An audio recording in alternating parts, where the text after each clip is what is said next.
Yeah. Okay. So far we have discussed in the very first lecture we discussed about the system theory, and then in the next one we'll discuss about the various uh, managerial methodologies in taking decisions, um, analytic hierarchy process, decision tree, decision matrix kind of thing. We lightly mention about the net present value, payback period, and all. If we have time, actually, we will run through again the payback period or a net present value, the discounted cash flow, and all these things, right? But in fact, those things you can learn by yourself as well, right? Those are not very rocket science or anything. Um, Now, today we are going to discuss the communication. This is one of the very important topic. In fact, the communication is not only for engineers, for everybody, it is very important.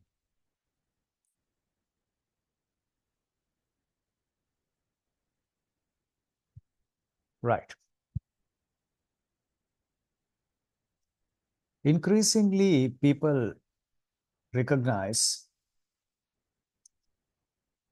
that being an effective communicator is an asset. I mean, uh, not only the past, at present, even future, this communication talent, ability, or the skill is very important and is asset. In the past, effective communication was believed to rely on the correct use of language. Earlier, we thought communication means use of correct language. However, communication studies include not only using correct language, appropriate use of language and other forms of communication methods that help us understanding and interacting with people. Communication is not only a use of language. Yeah. The art of communication is not a natural process or an ability we are born with. At the time we born, nobody took the ability of the communication skill. We, everybody learn, if you all can remember, or if you all must be seeing in the society. So how mother is teaching a son or a daughter, small son or a daughter, to talk, saying ah or a, right? I mean, with slowly teaching how to communicate. It is not that we born with that talent. Now, we will look at and try to understand some facts about communication. In this case, the communication is defined in terms of means by which it take place.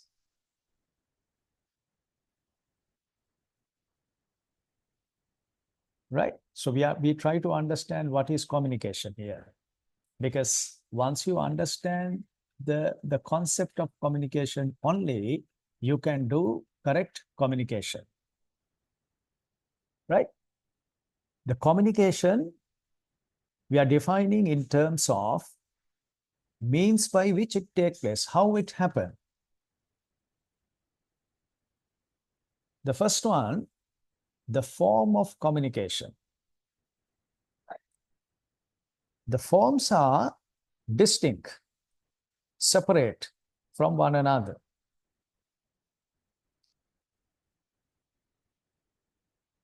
right? It is a way of communicating, such as speaking or writing or drawing. That is a one form of communication. Speaking is a one form of communication. Writing is a one form of communication. Drawing is a one form of communication, right? We have to understand it is not only the speaking, writing, drawing, and some other things also.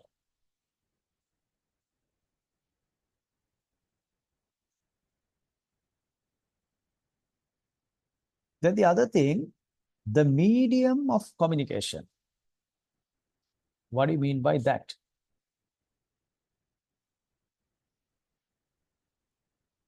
Medium of communication. This involves the use of technology that is beyond our control, most of us. For example, book is a medium of communication.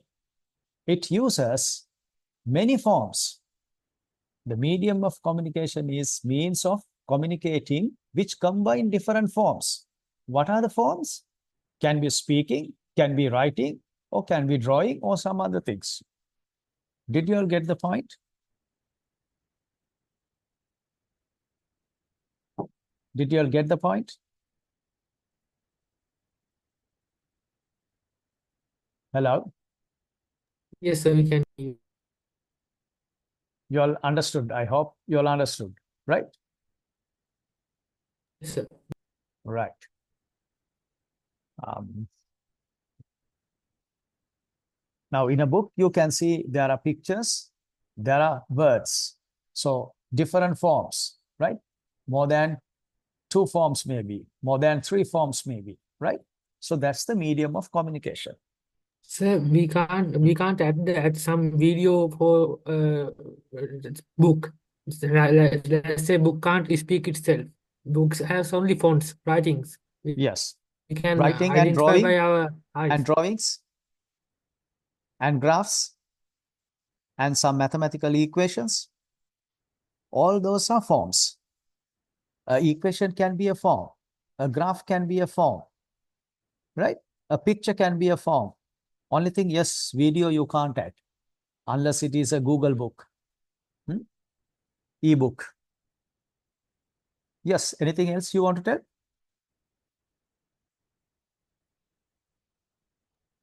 Okay, sir. Right, okay.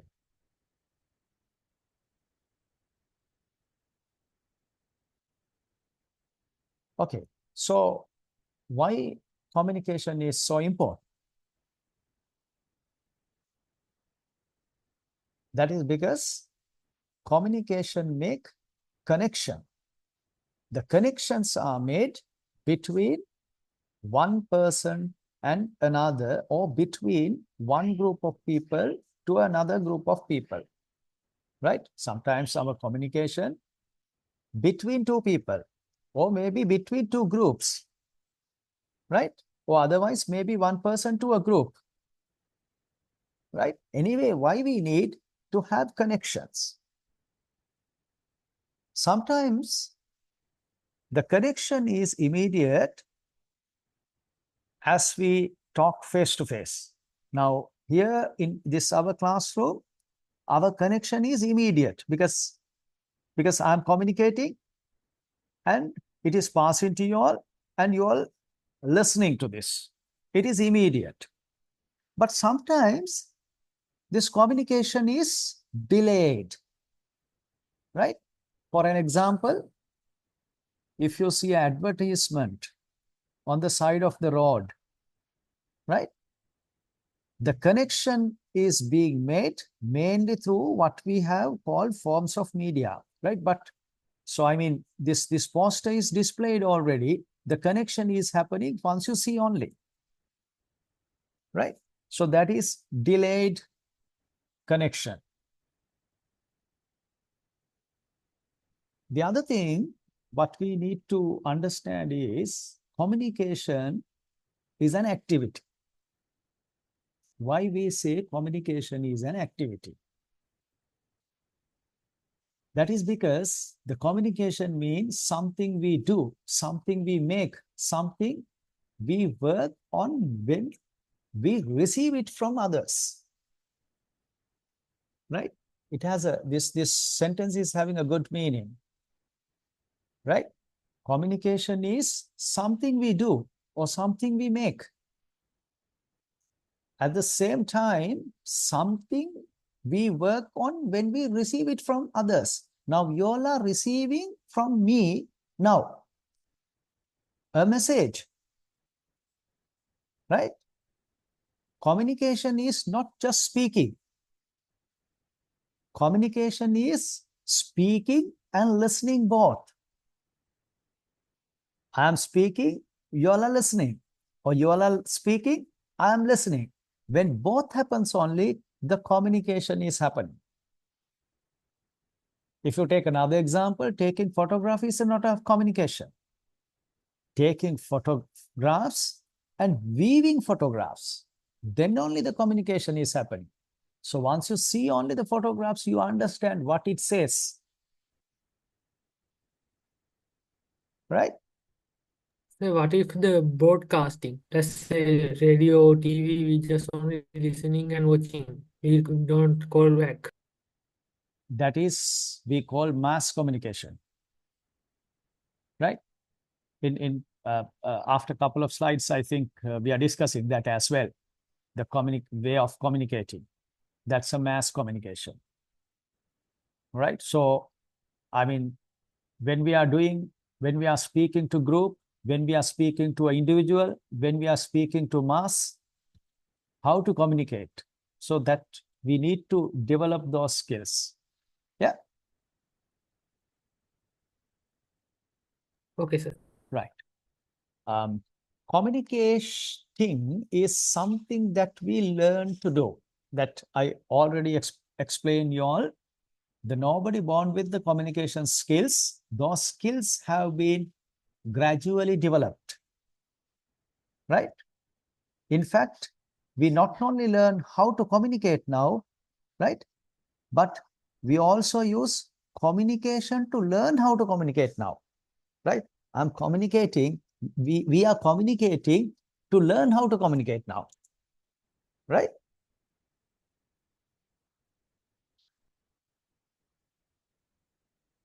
Again, here I am emphasizing this. Communication is something we learn to do. In fact, we not only learn how to communicate, right? We also use communication to learn how to communicate. That's what I earlier also said. As an example, our first experience as babies involved people talking and gesturing to us, right? When we were small age, nobody can remember, I guess, right? So from there only we learn how to talk, how to make some gesture, right?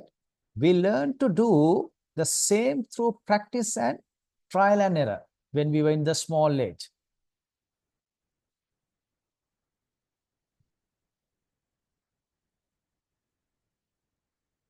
Right? Some believe we are born with basic skills that help us to learn, talk, and understanding what we see. It is not the case. Right? Some are believing we born with some basic skills that help us to learn, to talk, and understand what we see. It is not the case. The most of our communication skills need to be learned. Right? If you take an example, an English baby raised in Japan, so what will happen? Will grow up communicating like Japanese person. Don't you think so? Because that English person is listening, understanding, and learned in Japanese culture and Japanese language. The same thing will happen if the Japanese boy living in English country. He will be a English boy. He will speak English, right? If we were born in America, we will speak definitely English. Nobody knows Sinhala then. So what about the accent? Accent also, yes, yes, right? So, I mean, in the second half of our lecture, we will discuss about very important theory. It is called cat theory, right? In that cat theory, we are discussing, so we are discussing basically not only the accent, right? Some other styles also, how to deal with those accents and other styles of communication, right? When communicating with different people. Okay, right. Now we have categories of communication. Intrapersonal communication. We know about intranet, not the internet, intranet. Similarly, we have intrapersonal communication. When we think, I'm thinking, you are thinking, right? When we are thinking, we are communicating within ourselves. We also talk to ourselves. And sometimes we write diaries. Nowadays not, but sometimes back people write diaries. That is, again, the person is making and receiving communication is the same person. I'm thinking mean I'm giving a message, I'm receiving a message, right? If you are thinking mean you are giving a message and you are receiving a message, right? That is also a communication. Then the other type of communication, interpersonal communication, right? I mean, this both the, I mean, the intrapersonal and interpersonal communication, both are important. Why the intrapersonal communication important? Because once you improve your thinking process only, you get more knowledgeable, right? Okay. Interpersonal communication. It is a communication between people. Usually, this category is taken to refer to people interacting face to face. Nowadays, it can be even voice call or a Zoom call or a Google call or a MS Team call, whatever, right? Two-person interacting, right? The other one is a group communication. That is within group of people and by group of people. In a group communication, the communication can happen within the group and between the group. This category in theory normally divided into two, small group and large group. Small group, that is behave differently from pairs. I mean, the interpersonal communication and the group communication is different. So that is not only the more than two people, I mean, their behavior is different when it comes to groups, right? So what can be the groups? As an example, let's say now in the evening, you all are going to play cricket, right? It's a group of people. Or going evening out, the friends, that's a group of people, right? Or in one of your society committee meeting, right? Or the committee meeting at office, those are group of people. Then large groups behave differently from small group, not only because they are bigger, but because they are often brought together or come together for a purpose, right? Comparing with the small groups. Large group may be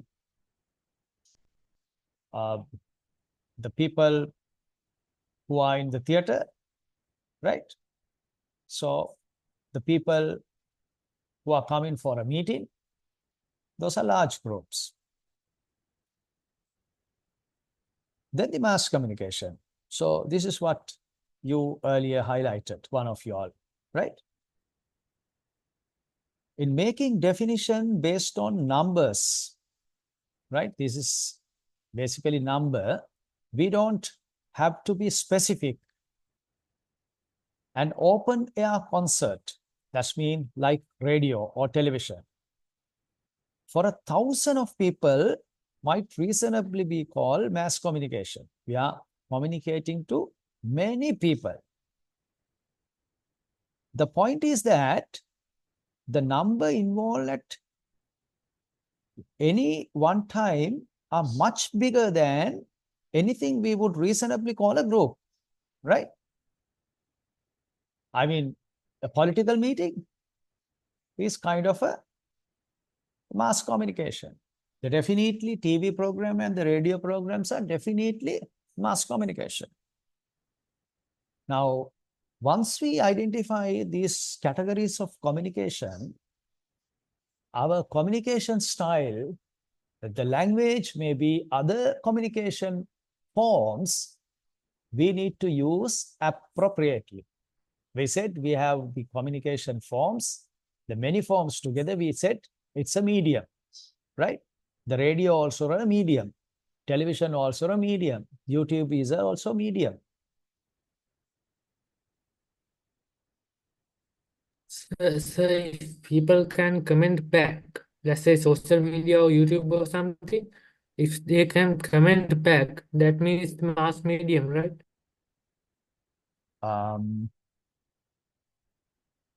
Can you repeat your question, because it is not very clear. Your question is now, even if they comment back, it is a mass media. That's what your question is, that?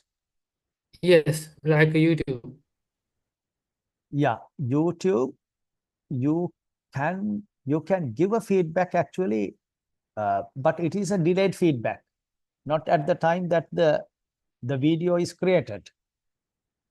But it is mass communication, because you don't know how many people are watching, right? At any given time, there may be thousands of people may be watching. It's a mass communication. Okay? Okay, sir. Right. Why we need communication? Because we use communication to warn others, right? For an example, it is given here. The road safety signs. Turn right, turn left, right? Or maybe the speed limit. Those are warning signs. Or else to inform others, right? We maybe use text or fact sheet. In engineering, in civil construction, or maybe the mechanical construction, in a factory, there are a lot of warning symbols, warning signs, right? In that way, we communicate. Do not smoke. Wear always helmet. Those are actually, we are warning people. It's a kind of a communication. And maybe when we are taking a contract or some person to a factory, we are giving a fact sheet. So how to behave in this area, what to do in this area. So those are, we are informing others. And in any organization, or let's say we are purchasing a machine, we have a manual that explains something. The communication is required to explain something. In that manual, there are many forms of communication. Maybe diagram, maybe words, maybe equation, maybe pictures, many forms of communication in a medium of a booklet. That's a manual. And the communication is required to entertain. A movie, or maybe telling jokes, right? And to describe something, TV documentary. The Al Jazeera is having many documentaries about history, the tourism, or maybe the war, right? And the other thing, the communication is required to persuade. We want to give some message to do something, to get something, people, to get people to do something. That's, we want to persuade. That is why we need communication. Now, I told from the beginning, communication is not we born with, it is learned, and the communication is not only the words. There are non-verbal communications. When we do our communication with interpersonal or an intergroup or a mass, we have to use this non-verbal communication as well in order to do effective communication. If any person just like reading something, if read all the time with the same tone, that communication will not be effective, right? You must have seen many politicians. Some politicians' speeches are really good. It's varying sound, giving examples, having a lot of humor, right? But some are just, I mean, there are no variation, just talking in the same tone, the same word, no gesture, no expression, no posture, no body language. But to have good communication, we have to have everything. There are non-verbal communications. The one is body language. Right? What is body language?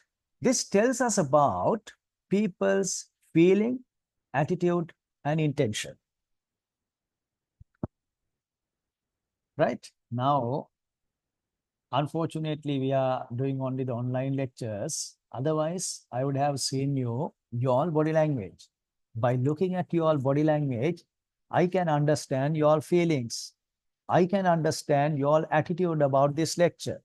I can understand your intention for participating this class. The same way, good communicator should be able to understand their audience feelings, attitudes, intentions. Without understanding it, you will find it very difficult to properly communicate, effectively communicate. You tell something, but it won't effectively communicate, right? Okay, what do you mean by gesture? The gesture, the way we use our arms and hands. When we are talking, are we just holding our hands in the pocket, or is it cross arm, or is it just putting behind? Or are we using hands, movements when we are talking? That's we call gesture. Another thing. Sir, did you mean Yes. the sign language? Yes, it is a sign.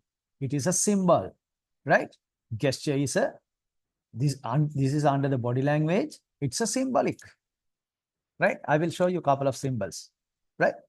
Gesture is, so how your arms and hands work, that's a symbol.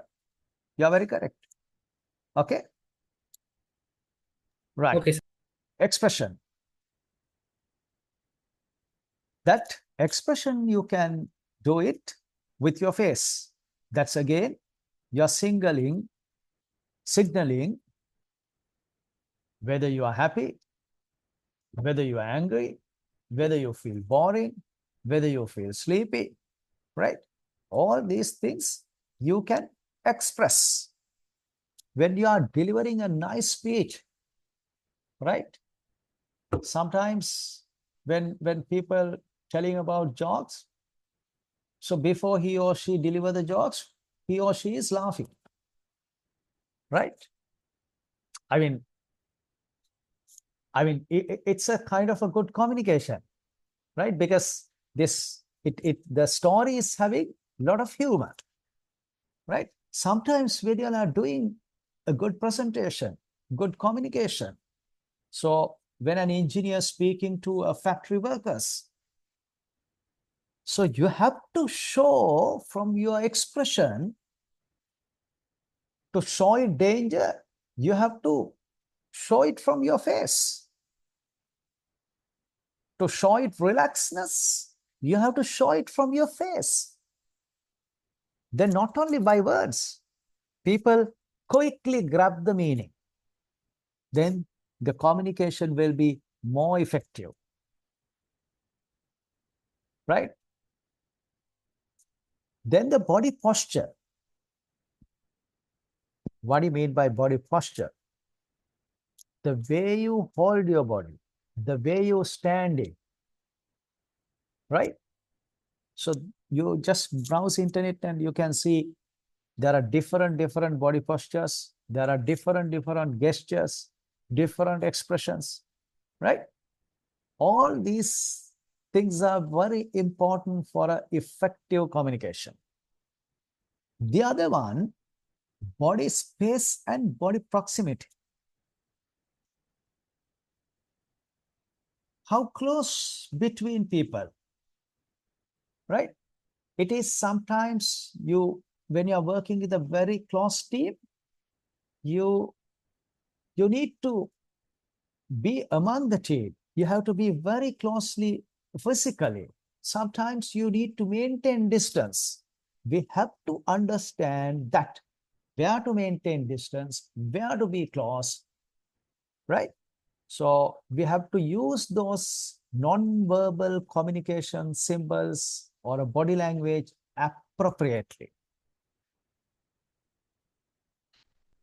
Look at this. What is this? This is one of the gesture. Let's say now we are saying there are different body languages. Number one, gesture. Then you touch the next finger and you say number two, what? The gesture, the other one, posture. Number three, so you touch the next finger and you tell like that. This is a kind of gesture. This is also say gesture, some of the gesture. You say something about yourself, speaking, or when he's saying we, so you use your hand like this, right?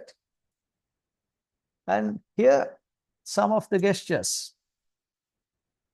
You must have seen Donald Trump is mostly using what? The number A. He's mostly using, I have seen. In Pepsi ad, you see number Y, right? What it gives? It gives a message. Correct? Are you using any of these symbols, gestures in your life with friends? Come This on. American Sign Language. This American Sign Language, the people. Yes, definitely we are doing when we are seeing a friend from far, right?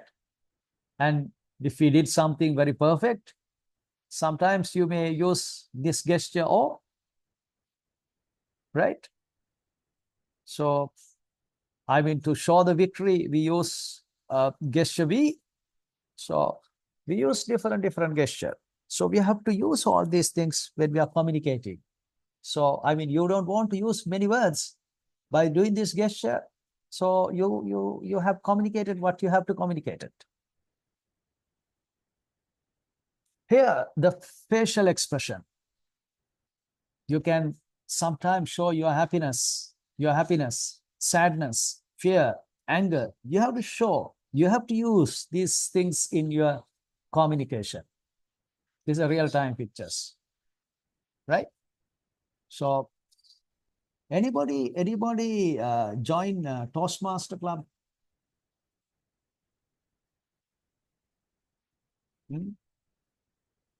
Toastmaster Club actually they are helping people to develop their public speaking skill.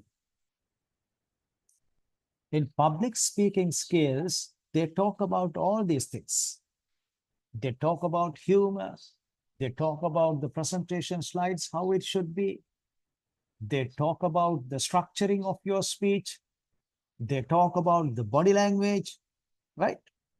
All these things are important. Being an engineer at society, you need to do properly or effectively communicate. Otherwise, everything finish. Yeah. These are posture. Now look at this gentleman. This gentleman looks very relaxed. His posture is very relaxed. Here, this lady's posture, kind of little defensive. This lady's posture, it's like authoritarian, telling something, directing something. So this posture can give meanings. And the other thing, the closeness, the physical closeness. Here, in interpersonal, sometimes you have to be very close. Sometimes you have to be a little apart. You have to understand where you have to be close, where you have to be little apart. Here, maybe sometimes a senior manager is speaking to a junior executives or somebody giving instruction, or maybe the classroom. You have to have some distance sometimes, right? Okay. Now, so far we discuss one of the body language, one of the non-verbal communication, that is body language. Under body language, we discuss gestures, postures. What else? What we learn under body language? Anybody remember? Huh? Gestures, postures. What else? Facial expression and physical closeness, right? Those are the things we learn. Here it is. Yeah, 4 items. Okay. All these things we know, right? Only thing now we are again recapturing. The next non-verbal communication is paralanguage. What do you mean by paralanguage? Read this carefully. This tells us a lot about how to interpret the meaning of words during conversation. How to interpret the meaning of words during conversation. It describes non-verbal signs which accompany speech. Sometimes non-verbal signs are there coming along with the conversation that we call paralanguage. Sometimes we say, a lot of people using is thinking something. What does it imply? You say, basically, give us time, so I'm thinking. Or somebody say, right? And sometimes people scream with fright or groan with a pain. When there is a pain, people scream. So with that non-verbal communication, with that paralanguage, we should interpret the meaning of words, right?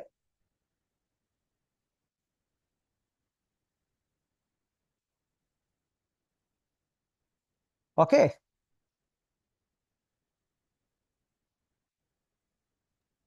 Okay, sir. Right. The next non-verbal communication, the dress is also a communication. Dress is a communication, right? So how you dress, how your hair, how your makeup, right? It gives you a message, right? When you see a police constable with a uniform, you understand he's a police constable. Because with that uniform, it gives a message, communication, right? So when a person wearing a full suit, properly dressed, so it gives a message. A person wearing the sarong, so it gives a message. Maybe you think that, oh, okay, this person just got up, or maybe from a villages, right? This dress gives about the personality, the role, job, and the status of people. So being engineers, we have to be careful. We have to use our dress appropriately for the location. When you are going factory, how your dress has to be. When you are going office, how your dress to be. When you are going a construction project, how your dress has to be. Right? When you are going a construction project, you have to have a helmet, you have to have a jacket, you have to have your safety boot. Even when you are going factory, maybe you don't want to have the helmet, but maybe a mask, hair cap, and maybe gloves, and you have to have your safety boots, right? Or sometimes you have to have coat, right? When you are going office, your dress is different. When you are going party, your dress is different. When you are going for a casual chat, your dress is different. It is also a communication. You gives you a sense, you communicate that who you are, right? Okay. Next, we come to speech. I can remember one of you were telling us now today, showing symbol is a communication, right? I can't see your names, right? One of you told. Speech also a symbol. Speech is a sound symbol, sound sign, right? Speech is a code of signs ruled by conventions, rules by which those codes are used are called conventions. In simple terms, we expect words to appear in a certain order. There is an order, words to appear in a certain order, and to be combined in a certain way. We call it grammar, right? Those are the codes. The speech is also a sign, like a body gesture or body posture, right? Facial impression. The word is also a kind of a sign. Speech also a kind of a sign, right?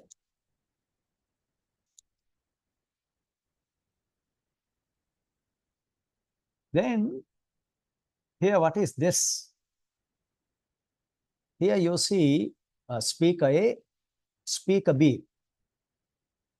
It says the social context, and it says about role, right? And it says about paralanguage, region, class, accent, dialect, register, tone, vocabulary, occupation. When speaking with others, we have complex choice. What is that complex choice?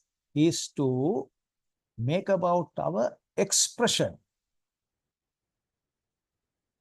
What is appropriate? What is our appropriate expression we need to use when talking to a person?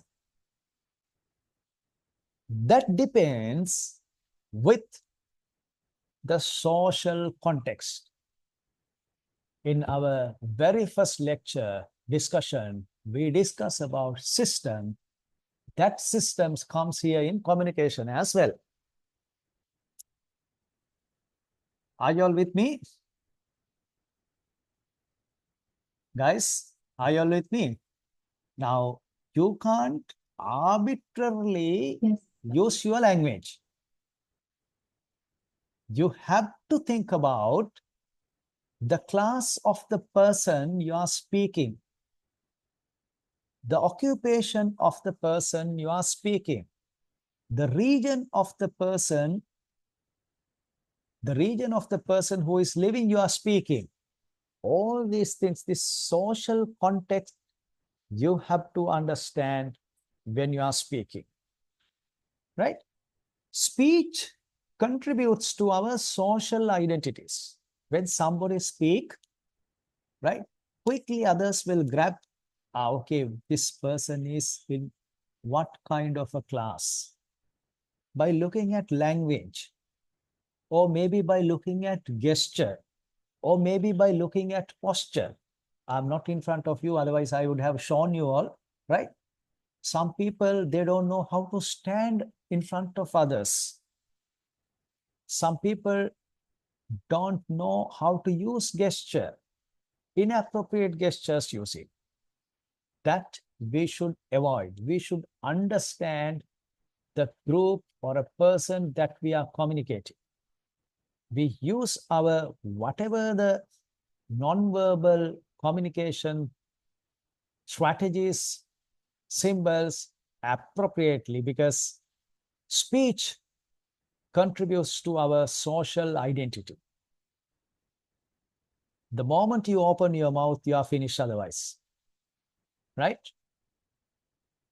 So we have to be careful. We have to have a good concentration on this area, good care about this area. Not only that, speech gives social recognition. When we are speaking to a person, we say, okay, Dr. So-and-so, the Mr. So-and-so, Miss So-and-so, or Mrs. So-and-so, right? It gives social recognition. Speech creates social meaning also. The way we conduct a conversation in respect of words chosen, as well as non-verbal factors, as I said earlier, right? It says a lot about our understanding of social circumstances, right? The other person can guess whether this person really understands the social meanings.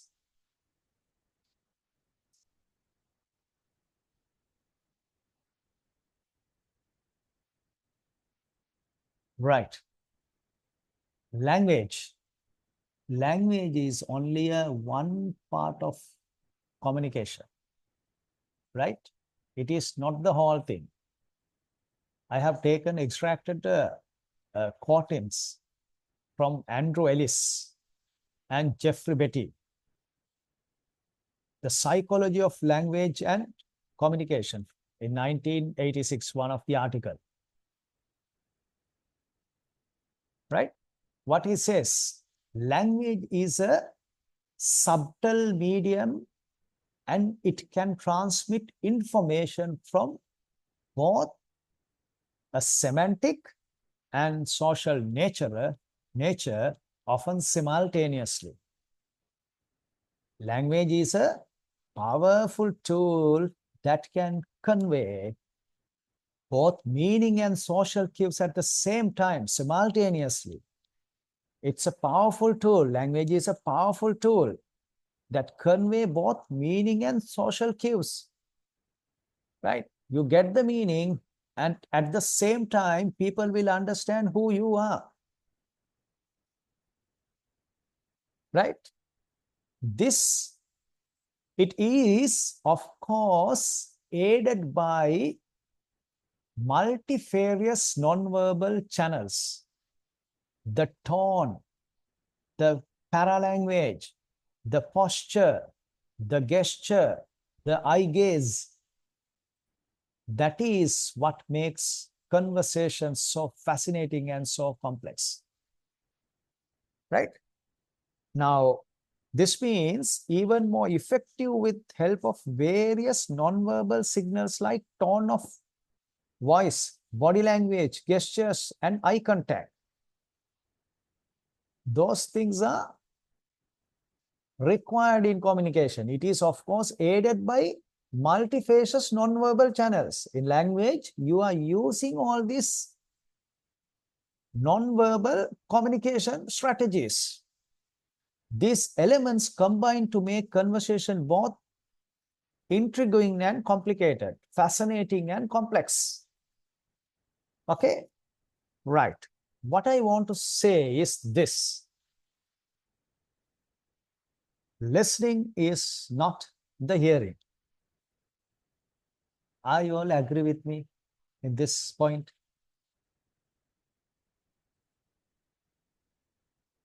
Yes, What do sir. you think? When we are in the attention, there is a difference. Come again, dear. The attention, that's the difference. Hmm. Right. I mean, hearing means just you hear. But when you have attention only, you listen. Yes, you are correct. Right? Hearing is simply the act of perceiving sound. You hear something, but listening goes beyond that. It demands your full attention, very correct, focus and concentration. So when you have all these things only, listening complete. Listening means interpreting and understanding the message you receive. There are many messages, many sounds coming in the surrounding. You hear it, but after sometimes you don't know even, you can't remember even, because you have not listened to those things. You hear only. While we are having this lecture, when the vehicle going in the road, so yes, you heard a sound, right? But your focus is here. Then you don't know. So we have to, being engineers, we have to understand this. Sometimes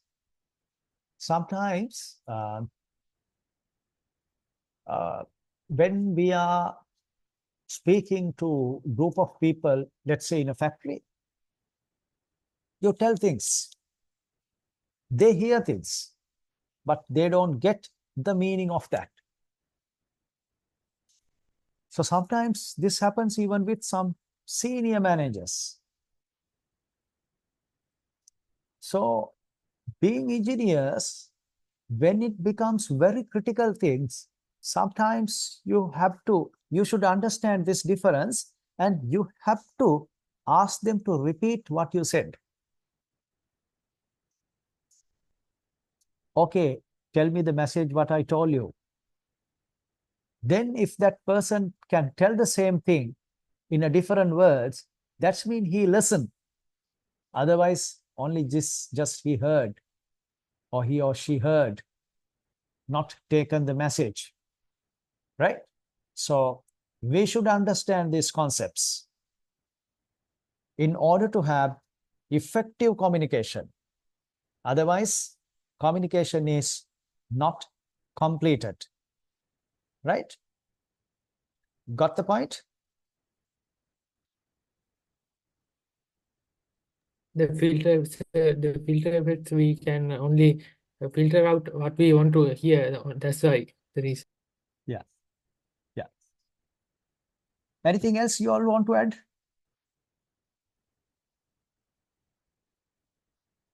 Right? Okay, we'll continue. That's it. Right. Now,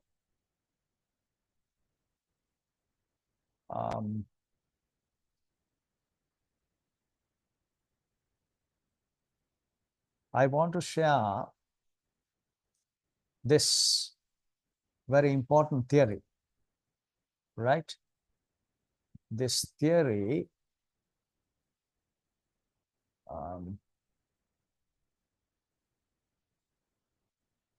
I told you this theory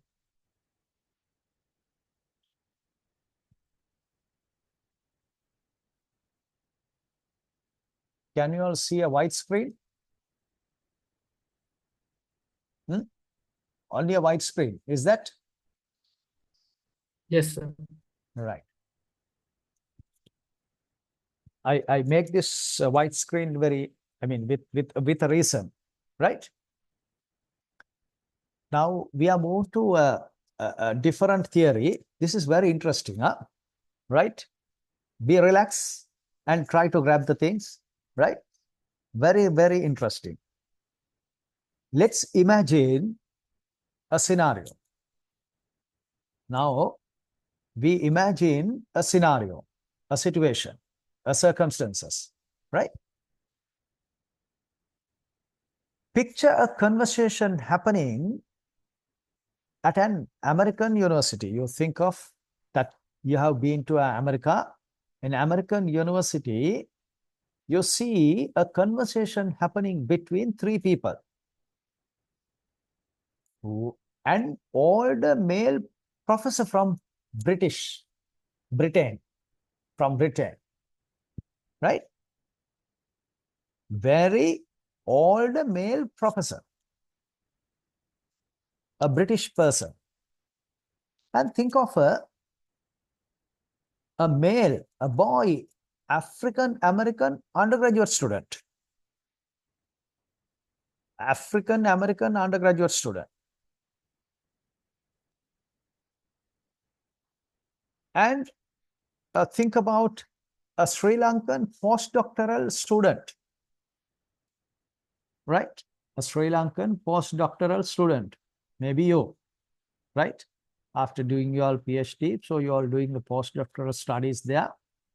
Now, you met two people in the American university. One is a male, very old professor, is a British guy. The other one, undergraduate, a young boy, right? African American undergraduate. Right. Now tell me, think about different social dimensions in this situation. What are the differences in social dimensions in this situation? What are the differences in social aspects? What are the? The first thing is what? Huh? Nationality. Sorry, dear, I can't hear you properly. Nationality. No, I didn't hear. Their national National difference. Your their connection is language, language. Okay. Yes. accent, Accent. There are a lot of differences. The culture, yes. The gender difference, ethnicity difference, social difference, occupational difference, age difference, and many more. Right? Now, how do these different personal and social identities come into play during their interaction? Now they want to talk. They want to achieve something. They want to communicate. They want to interact. How this happen? Right? The old British professor. So if he use his own accent, own language, do you think that Sri Lankan boy or a girl, the postgraduate, postdoctoral researcher, will understand everything? He or she will find it very difficult. And what about the African American boy, undergrad? He will be very fast in talking, right? So the communication will be so difficult. Answers for these questions available in the theory that we are going to discuss now, right? How we are going to handle this kind of a situation. That is called CAT theory. Communication accommodation theory. How we are going to handle this? Okay. He is the person who introduced this communication accommodation theory. Howard Giles. He was a head of psychology and chair of social psychology at University of Bristol, England, and is being a professor of communication at University of California, Santa Barbara. Right? Now look at most universities, foreign universities, there are professors for communication. Right? Communication is a deep subject that we need to learn. It's very important subject. That's why from the beginning, I told that good communicator is an asset. So it doesn't matter so much you know, if you are unable to communicate properly, you have failed. So communication is so important. This professor works in University of California, right? Since 1989, he's there with affiliation with linguistic and psychology subjects. Right. Okay. He's a academy and elected fellow for other association in psychology, communication, and gerontology. What do you mean by the gerontology? You know what is gerontology? Just Google and see. Gerontology is a area, it's a study of aging and the problems associated with. When people becoming age, there are a lot of problems. This professor is expert in that area as well, not only the communication. So what are the problems coming along with the age, right? The biological, psychological, and the social aspects of aging he is talking about. He's expert in that area. He's the person who introduced this CAT theory, communication accommodation theory. Now we know a problem. Now we need to understand how to address that kind of a problem using this CAT theory. Right? Okay. This CAT theory, they talk about strategies or concepts, couple of concepts. Right? The first one is convergence. This theory talk about convergence. This theory talk about divergence, over accommodation, maintenance. In fact, convergence is a strategy. Strategy we are using in communication. Divergence is a strategy we are using in communication. Maintenance is a strategy we are using in communication. You will understand all these things. There is a nice video as well, right? The over accommodation is a situation, right, that we should understand. It's a concept. And in group, out group, we need to understand when communicating. Right? What is this accommodative? Accommodative, what does it mean? Accommodation. What does it mean? Yeah, hostels, right? Like what? Like hostels and homes, apartments. Yeah, okay. That accommodation, yes, it gives, now this subject that what we are talking about is not related to that. We are talking about communication. Now, that accommodation, basically, it facilitate, right? The hostels, right? The boarding place, houses, those things, rooms, those things, accommodating people. Now, in this communication also, the accommodation mean you accommodate something, you facilitate something, right? Okay.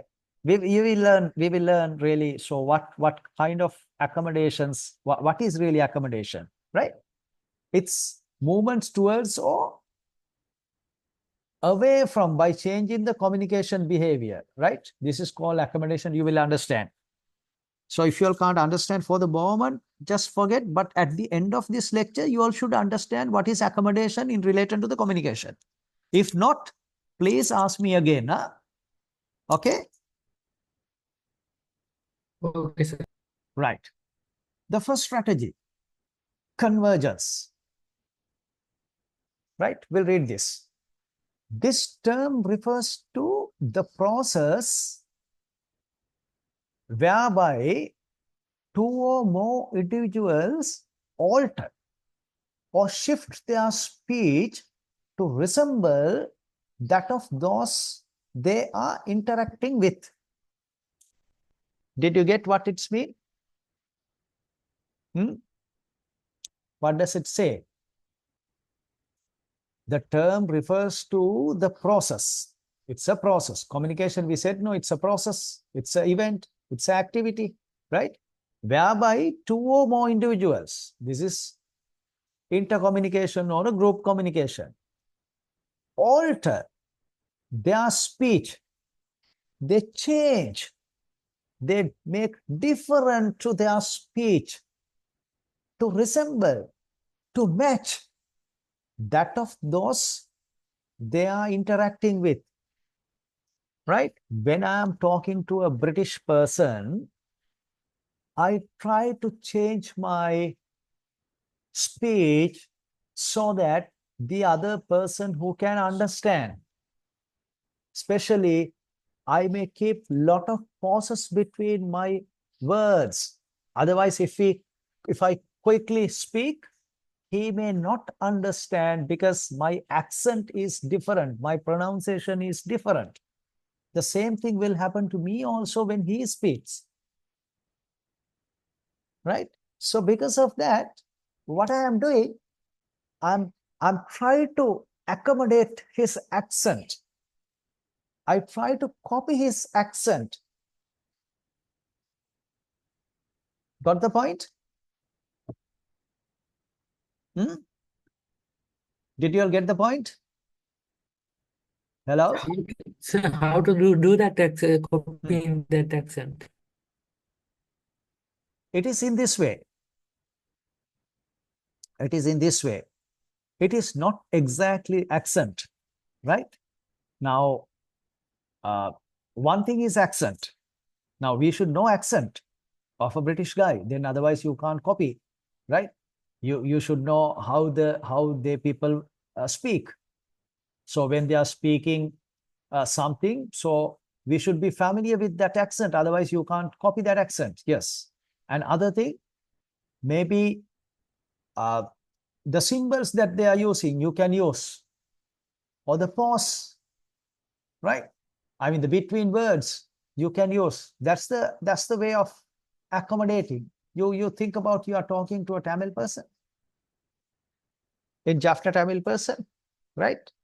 And you all are speaking in, let's say now you are speaking in Sinhala, right? When you are speaking in Sinhala, the like that you are speaking into your friend, in Sinhalese friend, can you speak in the same way to your Tamil boy? No, because you have to accommodate something. You have to change your style so that that person can understand. The same thing has to be done by the Tamil person as well. Now, did you understand? Or not? Like acting, right? Like acting. Sorry?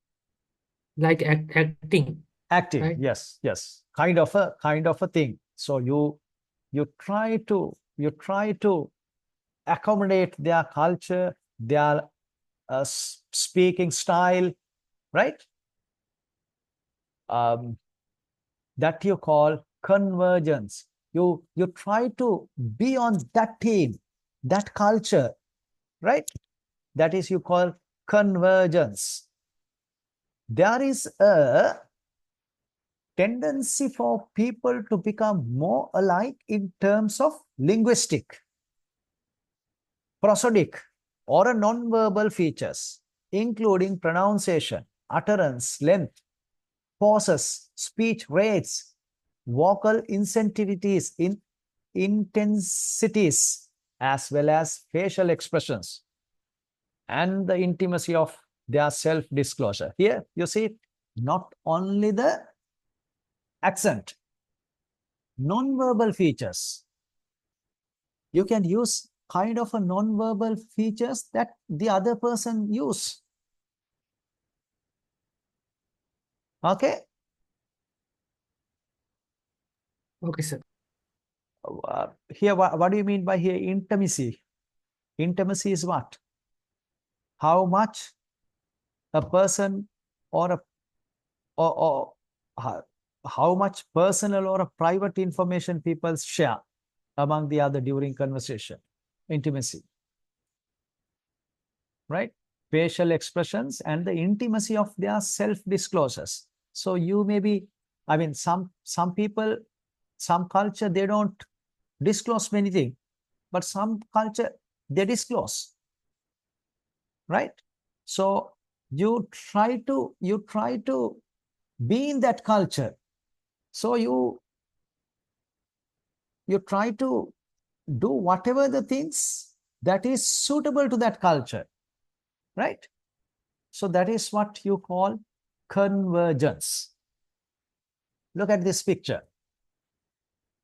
Convergence is a strategy adapting your communication behavior in such a way as to become more similar to another person. You try to be here, the different people, right? Try to be more similar to the other person, right? That is one of the strategy for effective communication, right? Now, always by being an engineer, you are not talking always to an engineer. You are talking managers, the company board of directors, and you are talking to technical people, and you are talking to laborers and workers or executives, right? You should have the ability of convergence. You should be able to understand their way of speaking, each group. Without doing this, you can't do this job. The same way that you are talking to your friend, you can't talk to the board of directors and workers. You should have the ability of convergence. Okay? Got the point? Sir, do we have to learn their technical terms? Let's say we talking to the manager, do we have to learn the managing as well? Not necessarily. We are talking only about the culture, I mean, the kind of language that you are using, not necessarily be the technical terms. Technical terms, that is independent, right? Your technical term doesn't know by them, right? It doesn't have any impact in communication, right? When you are talking technical things, yes, but it is not necessarily be the technical terms. Okay, Okay. right. Then the other strategy is divergence, right? You can think like it is the opposite of convergence, right? What is divergence? Divergence refers to the way in which speakers accentuate their verbal and non-verbal differences in order to distinguish themselves from others. Sometimes, let's imagine you all want to, okay, think of now your university dean, right? Sometimes coming and talking to you all like friends. sometimes he may come and but talk with keeping some gap, keeping some difference, showing that he is different from you all. Right? Let's say now you all are going to do some protest or you all are doing some demand, right? His communication style may be difference, it may be divergence, right? In office also, let's say now we have seen actually when you are too much friendly with some people, you are unable to control those people. So always you have to keep showing some distance when you are talking, when you are handling those people. So there you have to use this divergence theory. You should not show that you are among them. You have to show that you are not among them. You are different, right? Divergence refers to the way in which speaker accentuate their verbal and non-verbal differences. You highlight their verbal differences and non-verbal differences. Your accent, your gesture, your posture, your body language, your facial expressions, everything you are showing it is different from the people to whom you are talking to, right? Got the point?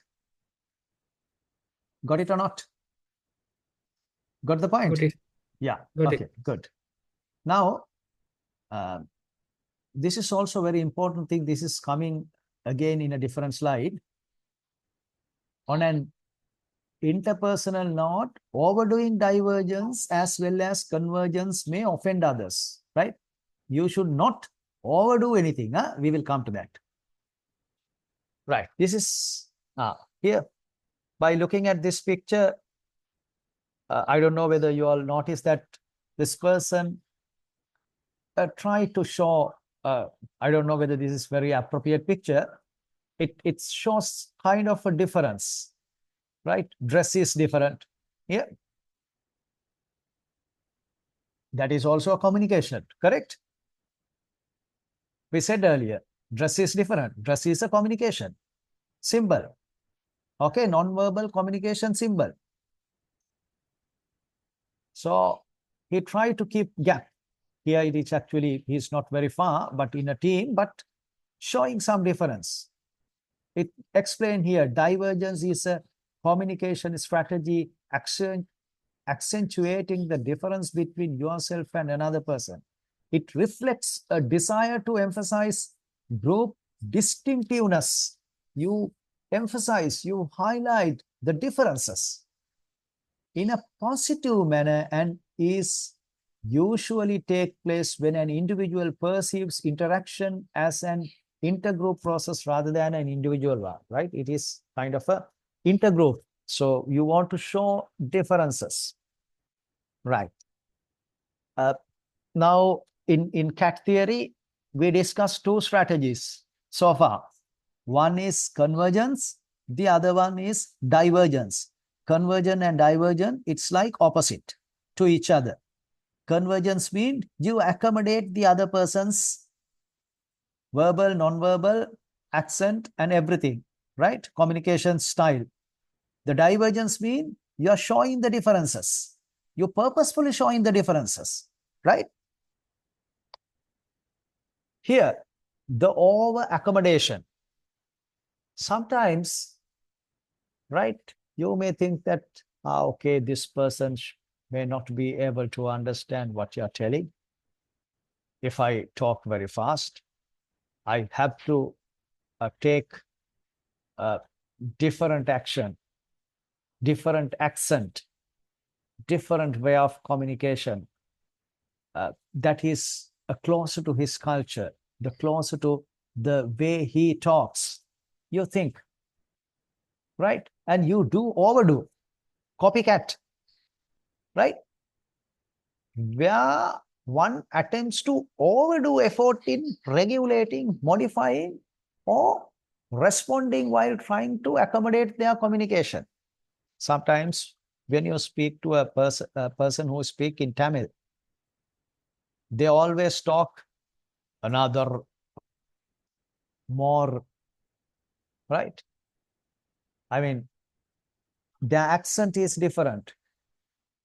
Their speed of talking is different, right? So if you try to over accommodate, he may think that, okay, this guy is taking fun out of me, right? So you should not do the over accommodation. Okay. So then the communication will not be effective. Got my point? Hello, got the point? Yes. Right? Okay. Now, another strategy. Now, so far we talk about two strategies, convergence and divergence. The over accommodation is not a strategy, so it's a concept I said that should not do. The other strategy is maintenance. What is maintenance? Read this. Persisting in your original accommodation style, regardless of the communication style of the others. It is not convergence, it is not divergence. You maintain your own style. When Ranil Wickramasinghe speaks, whoever comes, he speaks in the same way, I guess.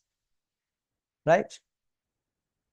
Even I saw Sajith Premadasa, even when he goes to the school kids, right, he is speaking to the same way, like he is talking to adults.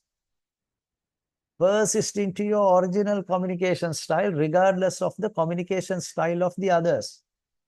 You don't think about the kids' way of talking. The same, I should not use the word rubbish. I mean, they people use the same language, same tone, same accent, same information, right? That is you call maintenance. Sometimes people like the Apple CEO or maybe the Google CEO, they are unique people, right? They maintain their way of talking. Even if you talk to Sunil Perra, now he passed away, right? So wherever he goes, he talks in the same way. He maintained his way of talking, right? Sometimes in being engineer, sometimes you have to do that as well. In some occasions, you converge, you use the converge strategy. In some occasion, you use divergence strategy. In some occasion, you use your own style of talking, your own style of communication. You have to maintain. It's maintenance your style, right?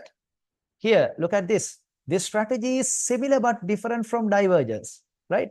It is like divergence, right? But it is not divergence. Divergence means you make difference purposefully.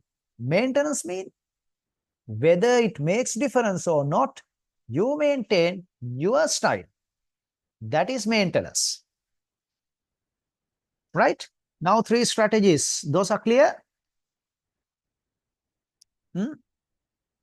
Yes. Right. It is only you are talking, the others are not talking. Huh?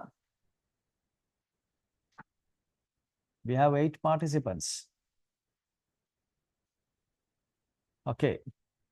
So you'll have to talk when the exam questions comes, right? So always ask questions and should be very, I mean, the interactive. Then only the classroom is really good, right?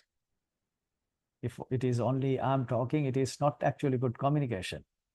Everybody should talk. Everybody should contribute, right? Then I also can learn from you all.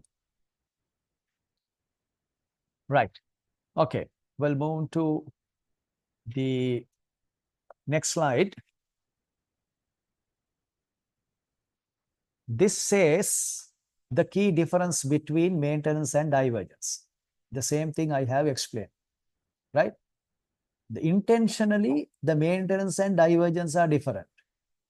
Response, the maintenance and divergence are different. Social impact, the maintenance and divergence are different. So I put this slide for you all to not to mix up with divergence and maintenance. So those are different strategy. Look at this intention. In maintenance, the intention is to remain consistent with one's own communication style, right? Whether I'm talking to classroom, whether I'm talking to the board of directors, whether I'm talking to some other group, I'm maintaining the same style. That is my maintenance, my same style. But divergence, the intention is to create a contrast and highlight the difference. When I'm talking to you all, when I try to make the difference, that is my intention, then it is divergence. Okay, now see the difference in between maintenance and divergence strategy in terms of intention is that. Got the point? Got the point?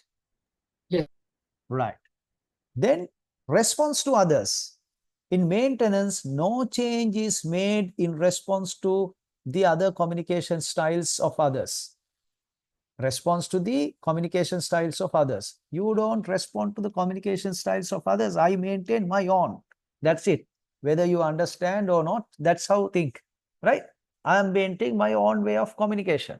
That is you call maintenance. When it comes to divergence, changes are made specifically to be different from the communication style of others. I am specifically making changes to make some difference, to highlight some difference between the other group and myself, right? That's why I told you sometimes you have to do this one in order to manage people, right? Then the difference in terms of social impact, look at maintenance is natural, often natural. It simply reflects saying true to oneself. It's naturally mean you are using your own way of talking. It's your natural. It's not artificially you created, right? It's you just maintain your way of talking. In divergence, but it is not natural. It assert dominance.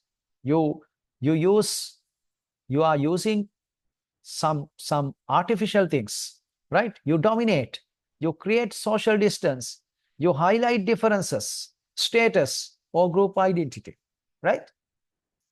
Okay, hope the maintenance and divergence difference you all understood very well.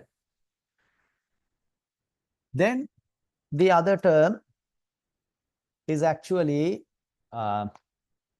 in groups and out group. We should understand now the strategies. We talk only 3 strategies, huh? In CAT theory: divergence, convergence, and maintenance.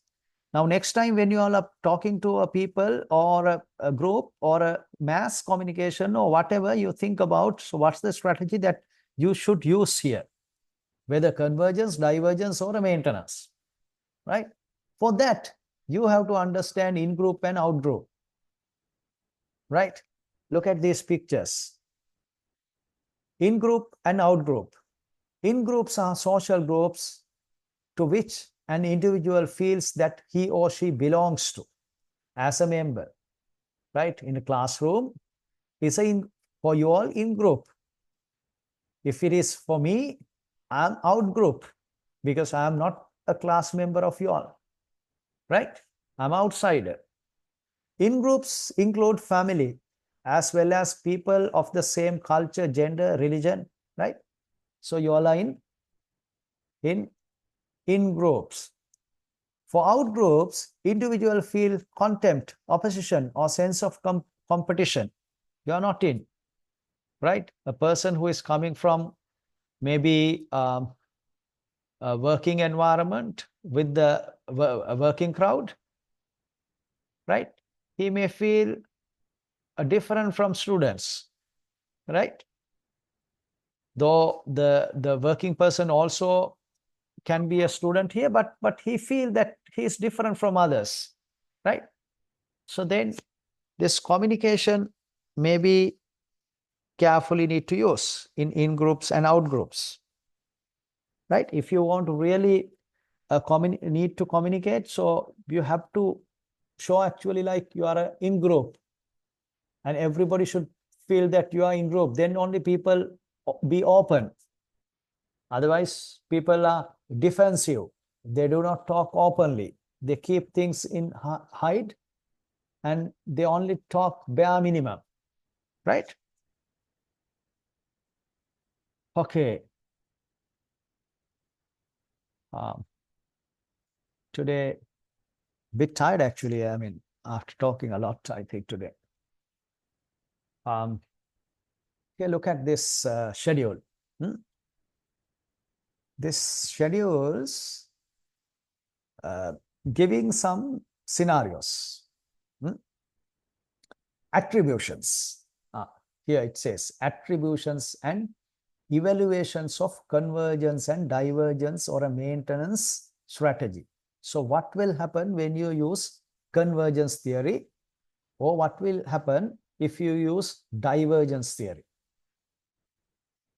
Right? Here, internal attribution. Let's say you are in a group. Up to this is internal. Right? Up this part is internal. This is external attribution. Right? We'll see what this is. Now, recipient, you put it symbol as R, speaker as SR. Now, convergence. Let's say now discussion is happening. You use convergence strategy. Then, if it is in group, the internal contribution, internal attribution is like this. Benevolent intent by speaker.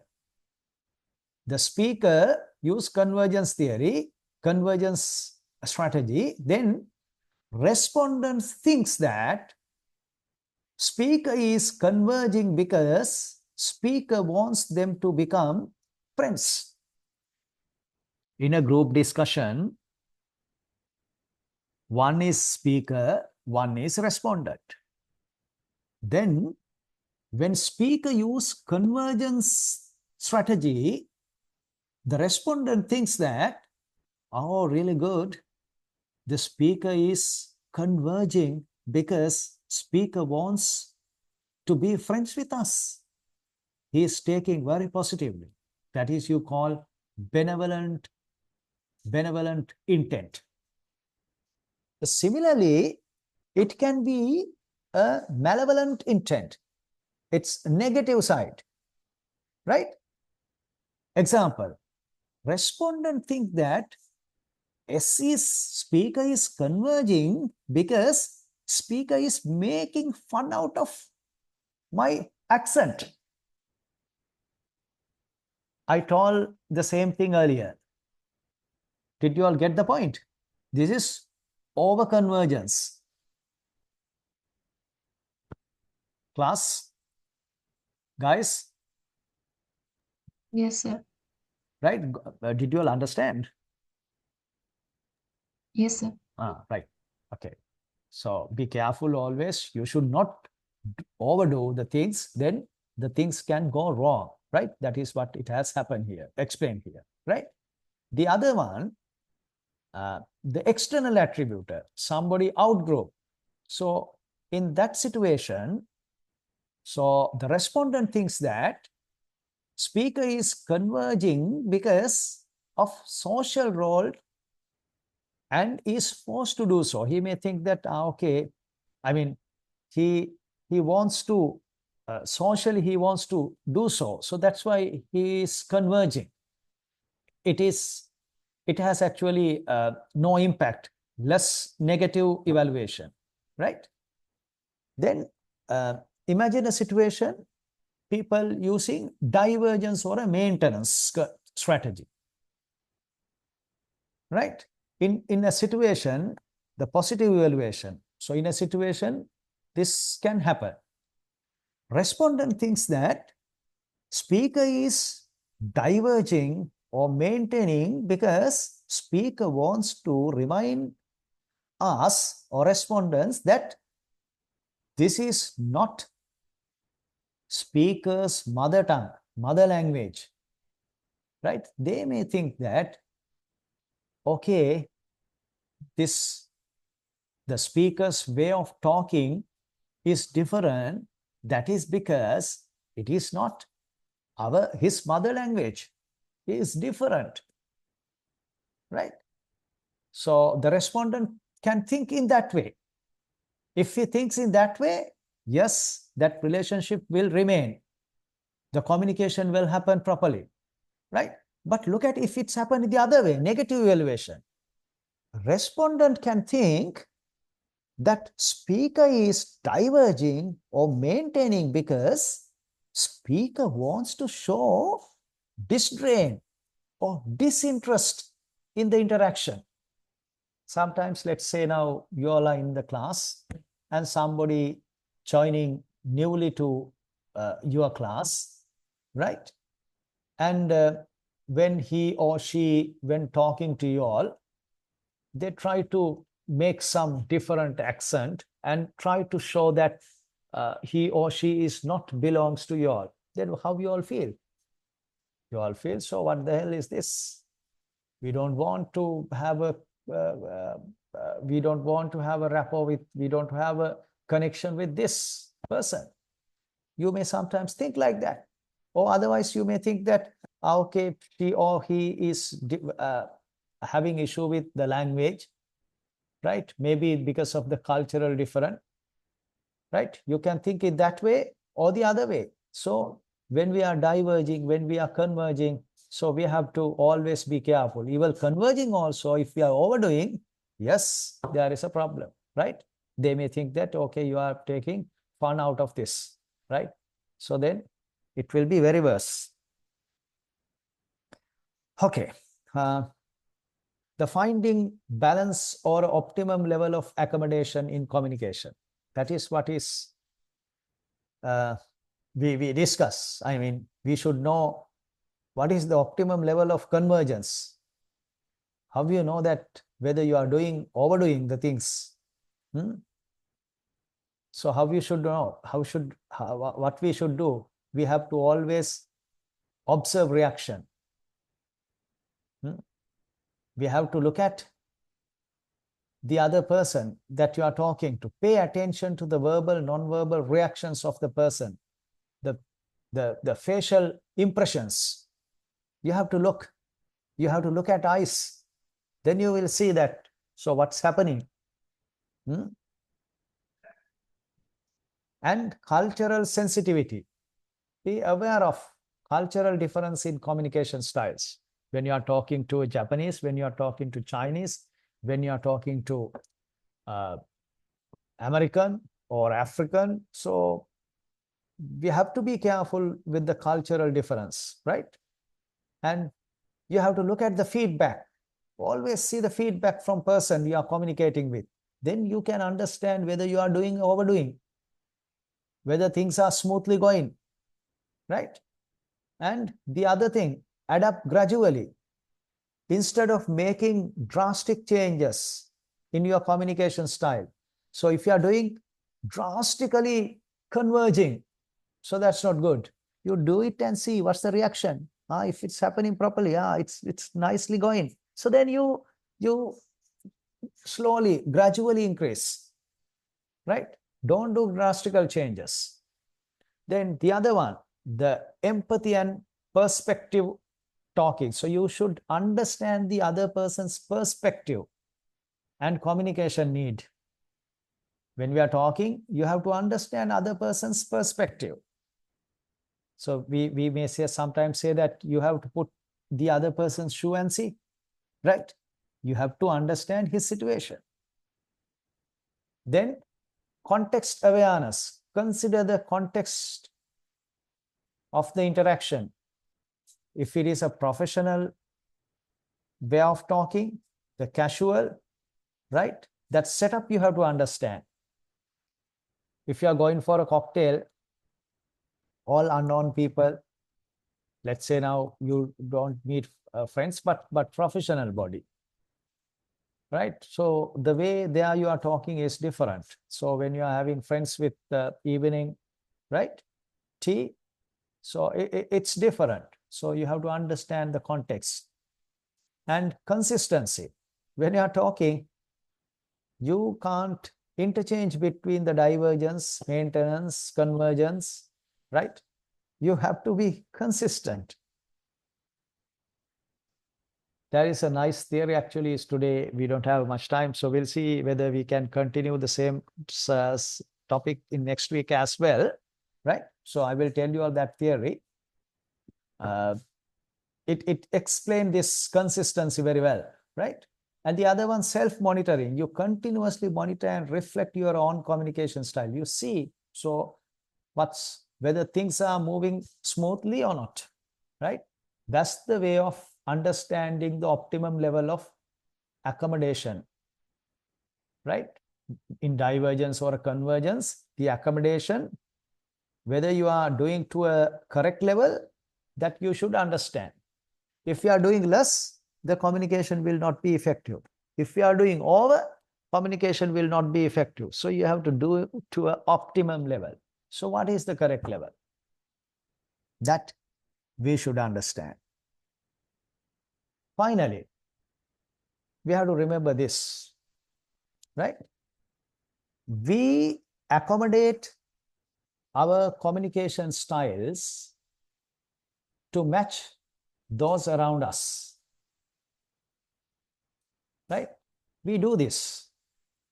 When you are talking to a very small girl or a boy, just try to walk. Can't walk even, falling down and getting up and walking again. Have you talked to those small babies? You all do accommodation. You all do convergence, right?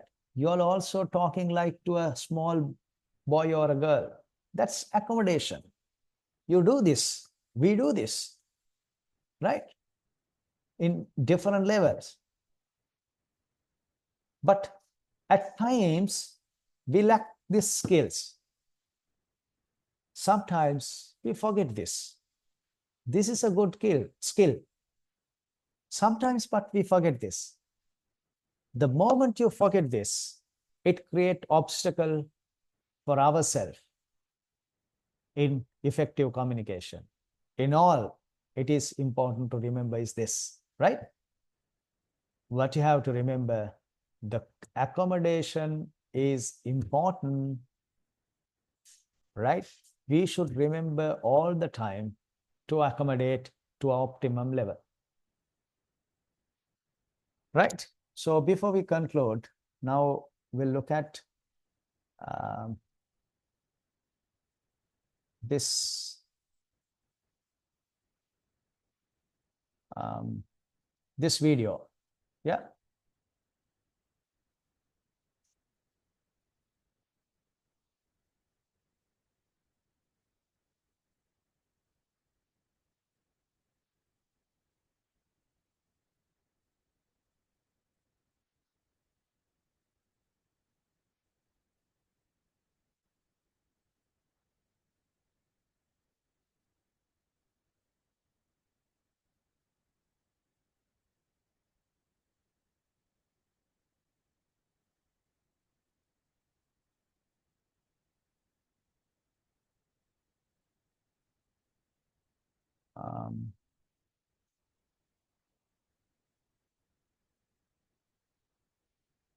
Can you all see the screen? Yes, sir. Right. I think I have to share computer sound, correct? Yes, sir. You have to share audio. Audio, yeah. I'm talking today to Can you all hear? Yes, you can, sir. I'm in the video. Huh? Can you all hear? I had to think, what can I theorize Yes, sir. about? Okay. And I'll play from the beginning. This is all about cat theory. Yeah. I put the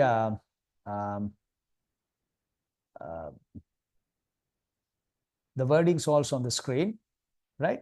So if you all want to stop, ask me to stop so we can repeat. Or otherwise, this link is shown in the PowerPoint presentation. You all can see it again. Understand this scenario, right? Okay. The Listen. University of California at Santa Barbara. I'm talking today to Dr. Howie Giles from the University of California at Santa Barbara. Howie is the creator of communication accommodation theory. So Howie, how would you summarize communication accommodation theory? Well, as social animals, we need to adapt to our environments, and one of the ways we do that is as communicators to adapt, accommodate to each other, be it in dress style, be it in speech, be it in texting. And sometimes we get closer to each other in our communications, other times we move away from each other to varying degrees. And so the theory really is all about addressing when we do this, how we do this, how we make our adjustments, why we make our adjustments, and the social consequences of making those adjustments. Did you get the point? Now he's highlighting that being the social animal, we need to have the communication. Sometimes we accommodate, converge, sometimes diverge. He used the different words, right? So in order to have the proper communication. And I'm just curious, how did you get started becoming interested in how we become more similar or different from somebody else's communication behavior? Well, it all started, I guess, first day at grad school. My mentor said, "You need a theory." So I had to think, what can I theorize about? And I'd had a long history of accent mobility, shall we say. Because I was born in Cardiff in Wales, was very interested in sports and used to go to a soccer stadium and a rugby stadium, and my voice would dramatically change in each place. So in a soccer stadium, I talk a bit like this, you see, and it'd all be the non-verbals that go along with it. But when I'd go to a rugby game, it became a soft lilt. When I went to college, there was a very different Welsh accent up there, which was very deep and very serious. Very little mouth movements. And so I became tridialectal, if you like. My friends there were mostly from London, so I used to speak like this as well. So I used to think, am I crazy? Am I a linguistic chameleon? Does everybody do this, or why do they do this? It seems an interesting phenomenon. And so the theory started in that way. And so I thought, wow, people come together, people move away. How is this? Is it important? And so the theory began to articulate that in terms of accent to begin with, and then it branched out to other forms of communicative behaviors. Seems like sometimes we try to communicate in a certain way, we try to converge, we diverge, but maybe conscious or not, but the other person may perceive that differently than we intend. Mm-hmm. Does communication accommodation theory address that at all? Yes, it does, and I think that's one of its more interesting, fascinating aspects, is that people accommodate to where they believe someone else is, not where they actually are. And I think that's an important aspect of CAT. And so we can have, there's a distinction we make between subjective accommodation, where you think you're going or where you want to go, an objective accommodation where you actually end up or can be measured as ending up. And Take this point, rewatch this one. Subjective accommodation and objective accommodation. Subjective accommodation means what? Objective accommodation is what? Subjective accommodation means what you expect. Objective means what's really happened. So that's what he is explaining. sometimes we use the term miscarried accommodation, that they don't kind of mesh. You've actually got it wrong where you think someone is. I was raised in the Northwest United States, and there, if you're talking to a group of people, you say, you guys. You guys want to get pizza tonight. Well, now I live in Texas, and here we don't say you guys. We say y'all. Y'all want to go get pizza. So I made a deliberate choice when I moved down here to change from using you guys to using y'all. Was that a good choice on my part? Probably. It was an accommodation. if it was the only accommodation you made to Texan Southern speech, and so it came out of the blue, it could be considered what we talked about before as a little fake and over-accommodating. And of course, like everything else, it depends how you said y'all. There's different ways of saying it. Okay? Sure. So I think it's a good move. So how about if I'm talking to somebody I know from back home or somebody up north like M. Griffin, should I switch back to you guys? Probably you should switch back. Your recent research is focused on communication accommodation theory and the police. So I'm sure this would never happen, but let's say a student watching this video gets pulled over by the police for speeding or some other kind of traffic violation. Does communication accommodation theory give any advice to a student that might be in that situation?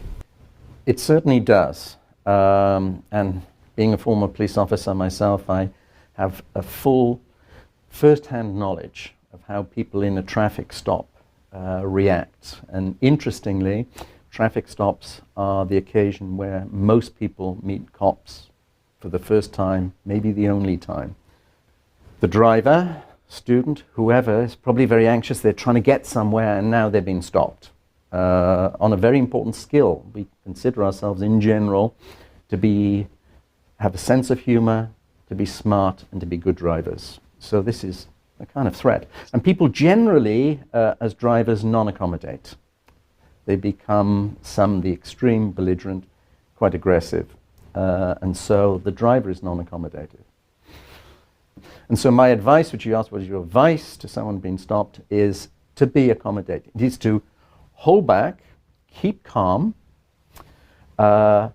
inhibit in some way your tendency to be aggressive and questioning, and to appeal to the officer and say, well, you must have stopped me for some good reason, and please tell me what you think it is. And I understand this is a difficult job for you guys. In a recent anthology chapter, you identified technology as possibly our most demanding quest for future communication accommodation theory research. How does accommodation change, if at all, when we're communicating online? At the moment, it appears that a lot of accommodation goes on, albeit in a different form than face-to-face, because it's restricted medium. But there's a general rule that accommodation works there as much as it does face-to-face.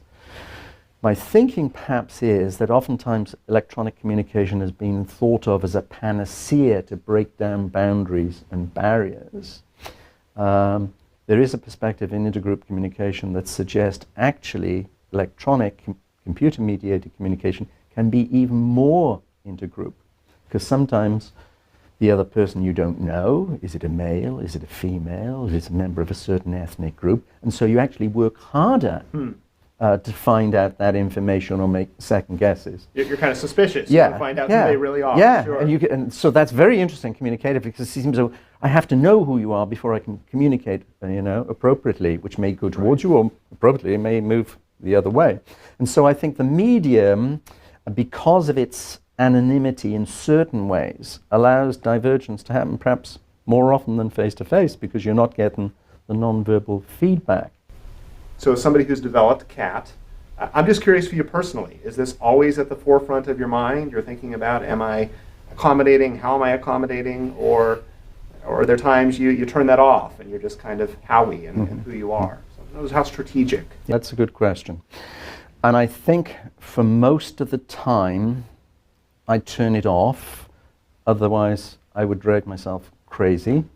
In the same way that I'm an intergroup communication person, I see things in intergroup terms.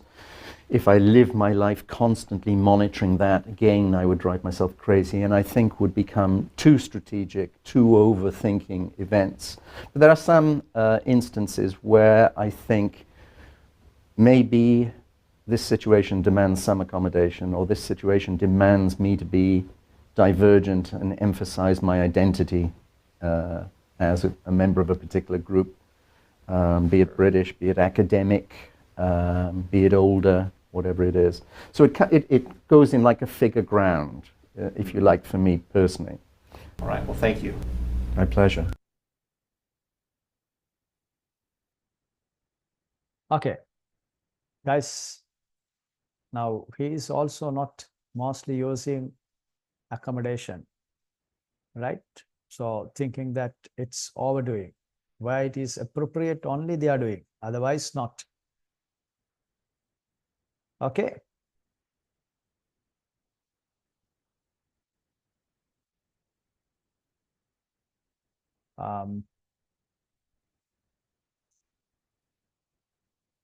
So I think we have to cope. We brought you here today Yeah. to let you know that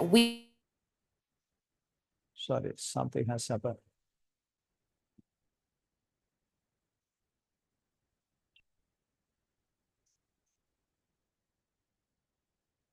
So I think we have to cope with the situation like the police traffic situation, right? Yeah. Give me a second. Something is on actually. I need to off this. There is advertisement. Okay. Right. Sorry, guys. I think you were telling even when you meet a traffic police in a traffic offense, right? If you really know the divergence or the convergence and this cat theory, so how you are handling the situation, right? So the convergence theory makes very well in that situation, right? Try and see. Okay. So do you know any psychological method to spot a liar when they communicate? Sorry, dear. Come again. Do you know any psychological method to spot a liar when they communicating? For the moment, I can say I don't know, but you just browse internet and see. So, I mean, when somebody is telling lies, definitely their body language must be different, right? I mean, the gestures, the postures, or maybe the facial impression, unless otherwise that person is really trained well. So the things may different, right? So in that way, you should be able to guess.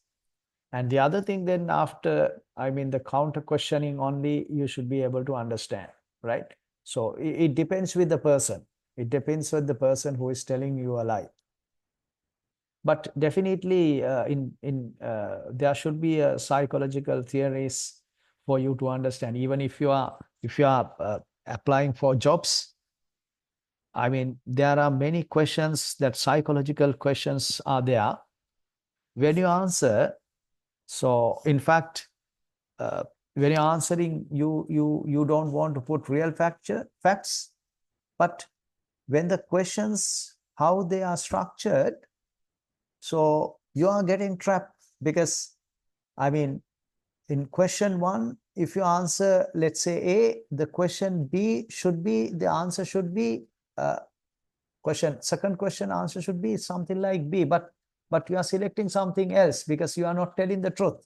So in that way, so people can identify whether you are telling true or not. Right? So I'm sure that definitely there must be theories, but I'm not aware actually. I have not touched that area. Okay. Okay, thank you, sir. Right. Hope you all understood well the communication and the cat theory. And in fact, we have some more theories uh, that is communication style metrics that we could discuss today, and how to use humor in your speeches, right? Even with the casual or official speeches, right? So how to use humor, that's also one of the very good area. We'll see whether we can continue next week, whether we can take some times, right? So then we'll move to the other subject matter, maybe the ethics or policies, right? So probably by another 3 weeks time, we should be able to cover. So what I have to teach you all subject area will be covered. Ethics, once we cover the ethics and policies. Yeah.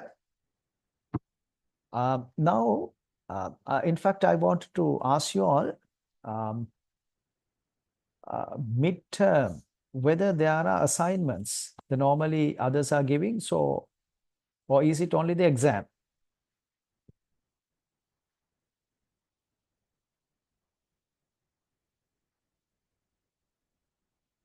There are midterms and assignment in the LMS. Okay, okay. So, shall we do whatever the assignments It after? depends on the lecturers. Some Okay, but I also want to know whether you all really understood the concepts and all. So before we fine. exam, so we will have some assignment, right? So we'll see how much you all understood. So I mean, by doing the assignment also, at least you all read it and listen these videos again, right? So because these concepts are really important. I mean, not the engineering techniques, but these techniques, these theories are really useful in our day-to-day activities. So that's it for today. Okay. Hope you all have marked Sir, your sir, attendance. Huh? Did you sir, all mark? could you please share the recordings as well? All right. Okay. I have to put it today. I will put this one. Last time, did I share everything? We only got the PDF files, Only the slides PDF. on What about the Excel? Excel got it. Got it, no? Right, okay. That means so far, so everything got it. So today also I will now, within next 5-10 minutes, I will share the balance as well, right?